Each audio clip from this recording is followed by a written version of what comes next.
అయితే ఈ రోజు యూరియా తెలంగాణ స్టేట్ కి వస్తలేదంటే ఎవరితోటిక కొట్లాడాలా? ఈ యూరియా ఇచ్చేది ఎవరు? అది కూడా తెలియక ఈ రోజు పిచ్చోన్లాగా ప్రవర్తిస్తున్నాడు కేటీఆర్. ఈ రోజు కేంద్రం నుంచి మన రాష్ట్రానికి రావాల్సిన యూరియా సమయానికి అందకపోవడంతో ఇన్ని ఇబ్బందులు జరుగుతున్నాయి. ఏదైతే మనకి 8 లక్షల మెట్రిక్ టన్నుల యూరియా అవసరం ఉంటే ఇప్పటి వరకు 5 లక్షలు వచ్చింది. మరి యూరియా ఇస్తలేరని ఎవరితో కొట్లాడాలా? ఏదైతే బీజేపీ పార్టీతో కొట్లాడాలా? ఈ రోజు మనం బీజేపీ పార్టీతో కొట్లాడుతుంటే ఆయన బీజేపీ పార్టీతో కొట్లాడమంటే తెలంగాణ రాష్ట్రంలో ఉన్న కాంగ్రెస్ పార్టీతో కొట్లాడుతున్నాడు. ఎందుకంటే ఈయన కూడా బీజేపీ పార్టీకి ఆయన మిత్రపక్షంగా వ్యవహరిస్తూ బీజేపీని కాపాడుతున్నాడు.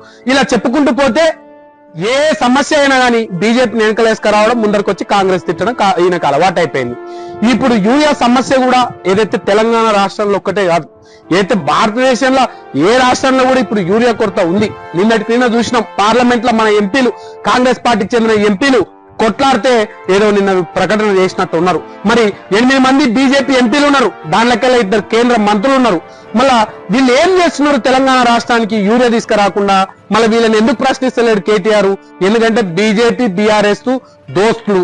ఇట్లా కాంగ్రెస్ పార్టీని బ్లేమ్ చేసుకుంటా ఈ రోజు యూరియా ఇచ్చే బీజేపీ పార్టీని కాపాడుకుంటా ఇలాంటి పద్ధతులు కొనసాగిస్తున్నాడు కేటీఆర్. దాన్ని మళ్ళీ చిల్లర రాజకీయం కోసం వాడుకుంటున్నాడు.